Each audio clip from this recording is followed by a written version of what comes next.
성부와 성자와 성령의 이름으로. 아멘.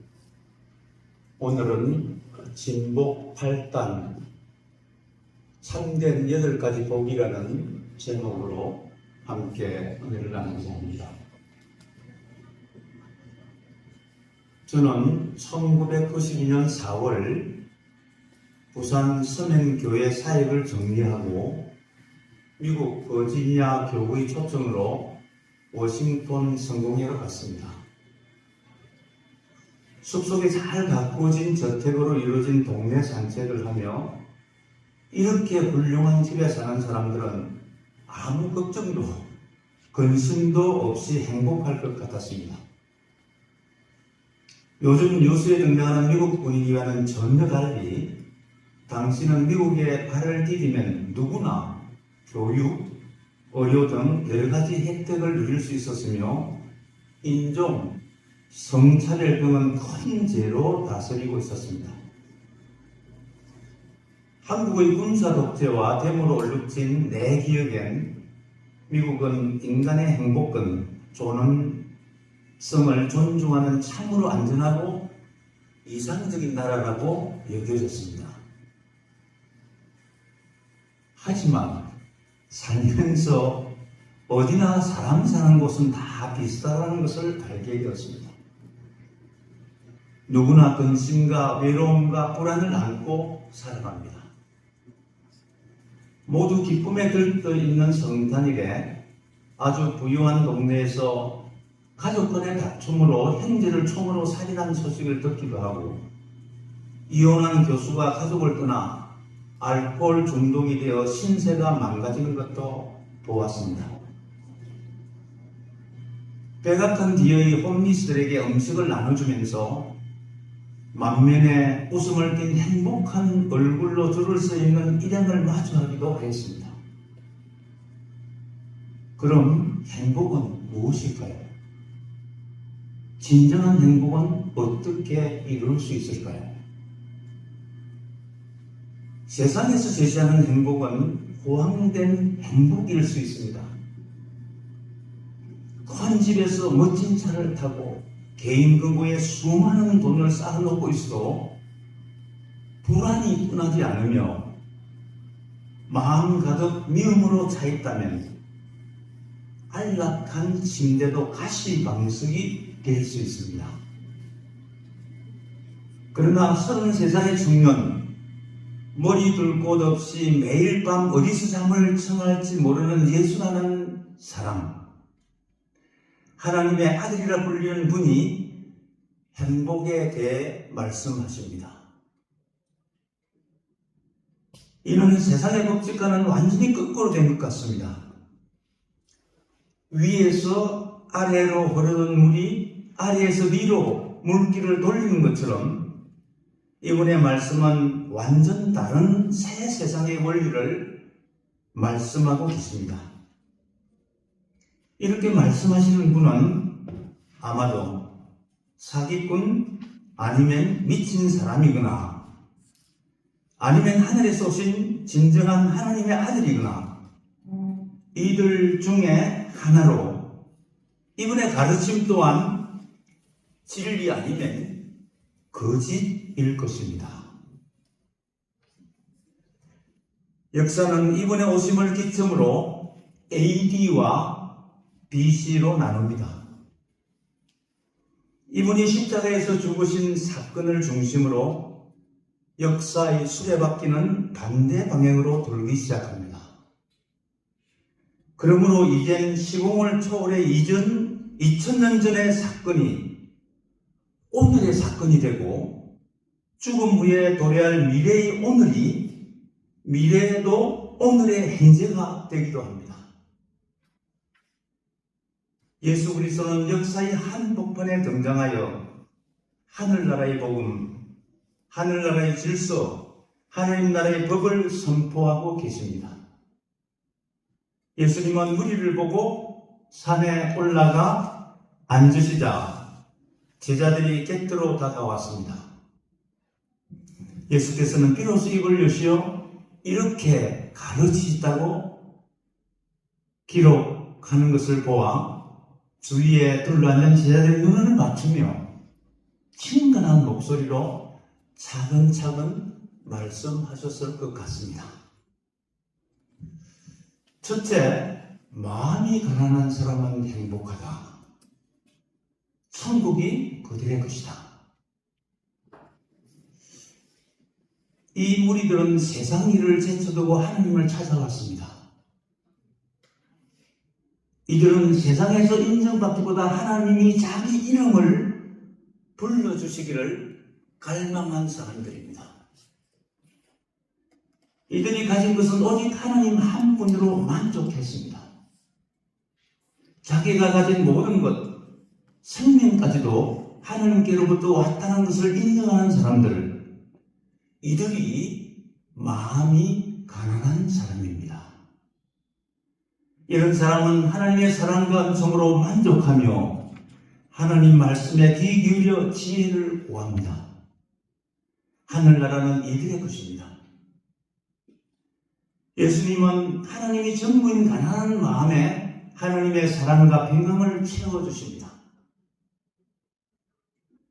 종말론적 신앙, 즉 아무것도 구할 것이 없는 완전 완벽한 상태에서 하나님만 바라보고 하나님의 뜻을 구하는 사람이 마음이 가난한 사람입니다. 예수님을 주님으로 모시고 예수님이 사랑하는 것을 사랑하고 예수님이 가시는 곳에 나도 함께 가는 가난한 마음으로 사시기를 축복합니다. 하늘나라가 여러분의 것입니다. 둘째, 슬퍼하는 사람은 행복하다. 그들은 위로를 받을 것이다. 가족과 이웃 간에 생긴 슬픔으로 마음을 다친 이들, 또 자신의 운명이 한이 되어 슬픔을 지닌 사람들에게 예수님은 말씀하십니다. 슬퍼하는 사람아, 이제 위로를 받아라. 이제 슬픔의 늪에서 나오라고 하십니다. 주님은 그 굴레를 벗겨주시며 친히 위로해 주십니다. 우리는 세상에 살면서 슬픔을 경험합니다. 그 슬픔은 우리를 얽으며 미움과 한탄에 빠져들게 합니다. 세상사를 경험하신 예수님, 온갖 핍박과 조롱으로 상처받은 예수님은 상처 입은 우리들에게, 여러분에게 너희는 이제 나의 위로를 받고 그 상처를 나에게 돌려달라고 하십니다. 상처 입은 예수님이 상처 입은 우리를 치유하십니다. 그리고 우리로 하여금 슬픔을 겪은 자로서 슬퍼하는 사람을 위로하는 자로 서게 해 주십니다. 사랑과 치유의 주님 안에 슬픔과 상처는 보석 같은 진주로 변합니다. 주님의 위로 안에서 슬픔과 고난을 이기고 새로운 삶을 살게 된 여러분을 예수 그리스도의 이름으로 축복합니다. 세 번째, 온유한 사람은 행복하다. 그들은 땅을 차지할 것이다. 오늘 우리 온유 참여님께서 함께 예배드리게 되어 참으로 반갑습니다. 너무 기뻐요. 온유는 그 표정 성질이 온화하고 부드럽다라고 정의하는데 성경에서 모세를 온유한 자의 대표로 꼽습니다. 모세는요, 사실상 다혈질이어서 불의를 보고 참지 못하여 살인을 저지른 적도 있었습니다. 아마 우리 오랜 사명님도 성질이 다급한지 몰라요. 그러나 백성을 광야로 인도하면서 주님께서 서라 하면 서고 가라 하면 가는 훈련을 40년 광야 생활 동안 받았습니다. 그리고 가장 온유한 사람으로 길들여졌습니다. 어린 왕자에서 여우는 어린 왕자에게 길들임은 관계를 맺는 것이라고 했습니다. 즉 사랑하는 관계를 길들임으로 표현하였습니다. 사랑하는 주님과의 관계 가운데 자신의 성질조차도 아마 못될 성질조차도 길들여져 하느님을 닮아가는 사람이 온유한 사람입니다. 이렇게 주님을 닮은 사람에게 하나님의 나라에서 다스릴 권한을 더 많이 주시지 않겠습니까? 주님을 닮아 온유한 사람이 되도록 힘쓰기를 축복합니다. 아멘. 네 번째, 옳은 일에 줄이고 목만한 사람은 행복하다. 그들은 만족할 것이다. 우리 주위에 옳은 일을 실천하거나 옳은 일에 열정을 쏟는 사람이 과연 몇이나 될까요? 대부분 자신의 영달의 시간과 정열을 쏟습니다. 우리 이기적인 본성은 억울한 일을 당한 사람, 도움을 청한 사람들을 매몰차게 밀어냅니다. 주님께서는 도움이 필요한 사람, 불의에 고통받는 사람의 이웃이 되기를 원하십니다. 불행을 당한 사람에게 웃음을 되찾아주기까지 우리 주님께서는 만족하지 못하십니다.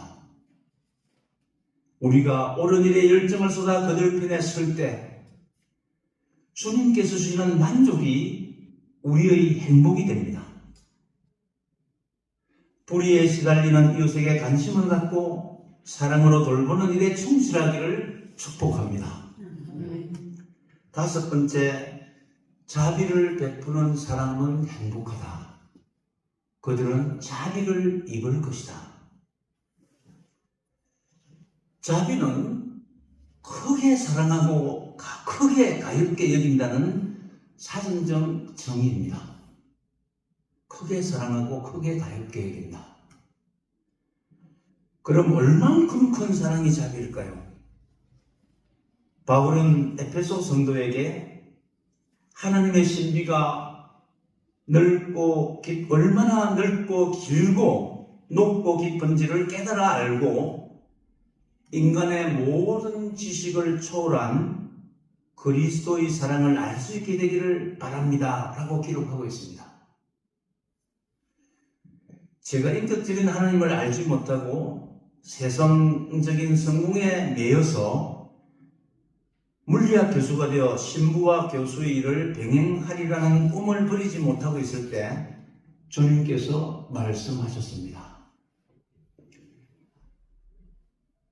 나 야훼는 멀리서 나타나 주었다.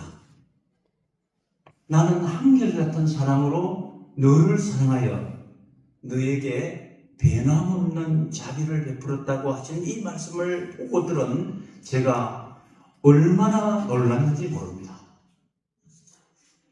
주님 옆에 저는 너무나 추하고 더러운 존재였습니다. 마치 화장실 구더기 같은 저를 한결같은 사랑으로 사랑해 주십니다. 변함없는 자비를 베풀어 주십니다. 제가 제게 한 주님의 말씀은 여러분에게도 똑같이 한결같은 사랑과 변함없는 자비를 베푸시는 주님이십니다. 주님께서 말씀하십니다. 자비를 입은 자여, 자비를 베풀어라. 그래야 네가 받은 자비를 완성하여라. 우리는 새롭게 거듭나 새 생명을 받은 하느님의 자녀입니다. 그러므로 이웃에게 자비의 손을 내밀어 자비를 베푸는 삶을 사시기를 축복합니다. 여섯째, 마음이 깨끗한 사람은 행복하다. 그들은 하나님을 뵙게 될 것이다. 제가 좋아하는 유행가 중에 내 속에 내가 너무나 많아서 당신이 쉴 곳 없네. 이 노래 너무 좋아하거든요. 라고 시작하는 가시나무새라는 노래가 있습니다. 내 안에 내 욕심, 내 주장, 내 자랑 등으로 가득 차 있어 주님이 들어올 곳도 쉴 곳도 없습니다. 마음이 깨끗한 사람은 늘 하나님 앞에 서서 겸손한 사람입니다. 이것을 라틴어로 코람데오라고 말합니다. 하나님 앞에 서 있는 마음, 코람데오. 나라는 애고를 버리고 나를 비울 때 주님은 만나줍니다. 내 안에 내가 많지 않기를 기도해 봅니다. 비워지고 깨끗한 마음은 맑은 유리 같아서 이웃 형제 자매의 마음속에 계신 주님을 비추어 보게 하시며 그 주님을 사랑하는 마음으로 이웃을 사랑할 수 있도록 축복해 주십니다. 깨끗한 마음을 통해 주님을 뵙게 되기를 축복합니다. 7번째, 평화를 위하여 일하는 사람은 행복하다. 그들은 하나님의 자녀가 될 것이다. 여기 실제로는 하나님의 아들이 될 것이라고 하는데 저는 자녀라고 하는 게 맞을 것 같아요. 하나님의 아들이 될 것이다. 평화는 공평하다고 할 때 평자와 서로 어울리는 화자를 쓰는데 한자로 하는 이쁘자를 씀으로써 공평하게 서로 나누어 먹을 때 평화를 이룬다는 중국인의 의식에서 나온 말 같습니다. 한쪽에는 굶고 있고 한쪽에는 잔뜩 배 터지게 쌓아놓고 먹고 있다면 서로 간에 갈등이 생길 수밖에 없습니다. 그러므로 평화는 전적으로 타인을 배려할 때 이룰 수 있습니다. 아프리카 종족의 인사말인 오분투, 당신이 있어 내가 행복합니다. 오분투라는 인사말이 있습니다. 이렇게 오분투라고 서로 고백하는 모습은 참으로 평화롭지 않습니까? 오분투, 여러분이 계셔서 내가 행복합니다. 주님의 사랑은 조건 없는 사랑이며 이는 셈을 벗어난 사랑입니다. 머리가 셈이 잘 들어가는 사람들 많죠. 똑똑한 사람이라 그러죠. 덧셈과 뺄셈을 하지 않고 타인의 입장에 섰을 때 평화를 이룰 수 있습니다. 타인의 이익을 고려하고 타인을 배려함으로써 타인의 행복이 내 것이 되어 행복은 배가 되는 것입니다. 하나님의 외아들 예수님이 우리의 맏행이 되었습니다. 맏오빠가 된 거죠. 그러므로 평화를 위하여 일하는 사람은 하나님의 아들로서 행복을 누릴 것입니다. 평화를 위해 일함으로써 하나님의 자녀로 사시기를 축복합니다. 겉으로 옳은 일을 하다가 박해를 받는 사람은 행복하다. 하늘나라가 그들의 것이다. 이 말씀으로 진복팔단을 마칩니다. 예수님은 뚫려앉은 사람을 차례를 보시고 말씀하시다가 아마도 자신에 대해 말씀하신 것이 아닌가 하는 느낌이 듭니다. 사실 예수님은 이 세상에 오실 필요도 저희들 위해 죽으실 필요도 없었습니다. 그러나 하나님의 뜻을 위해 십자가의 고난을 받아들였습니다. 모욕과 채찍과 죽음을 받아들였습니다. 이 땅에 하늘나라를 이루고 우리로 하여금 이 땅에서 하늘나라 안에서 하늘나라 시민으로 하나님의 자녀로 참된 행복을 누리며 살게 하기 위해 고통이 얼마나 심한지 십자가의 고통이 알면서 받아들였습니다. 그리고 십자가 위에서 다 이루었다라고 선포하셨습니다. 이제 옳은 일은 우리의 몫이 되었습니다. 옳을 얻자는 자의 양머리를 얹은 모양입니다. 옳을 이자 한자를 보면요. 즉 옳다는 것은 예수님이 나의 머리가 되어 예수님의 생각으로 판단하는 것입니다. 내 주관대로 이것은 옳고 저것은 틀린다고 주장하는 것은 예수님의 옳은 기준에 벗어날 때가 많습니다. 그러므로 주님이 원하는 대로 생각하고 주님이 기뻐하시는 대로 말하고 예수님의 뜻대로 생각하는 사람이 옳게 사는 크리스찬들입니다. 크리스찬은 착한 사람으로 부름받지 않고 착한 사람은 자기 소신대로 옳다고 생각하는 사람이에요.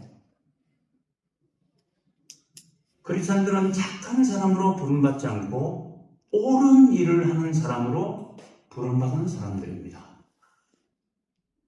그런데 옳은 일을 하면 세상은 환영해야 하는데 오히려 박해가 따라오는 경우가 많습니다. 그렇죠? 그러나 숨은 일도 보시는 주님께서 다 하시고 갚아주십니다. 하느님 앞에서 옳은 일에 우리의 삶을 드리시기를 기도합니다. 우리가 지금 여기 우리 현재의 삶 속에 시작된 하늘나라를 그리스도 안에서 성령님과 함께 누리는 하나님의 자녀로 사시기를 다시 한번 축복합니다. 성부와 성자와 성령의 이름으로 아멘.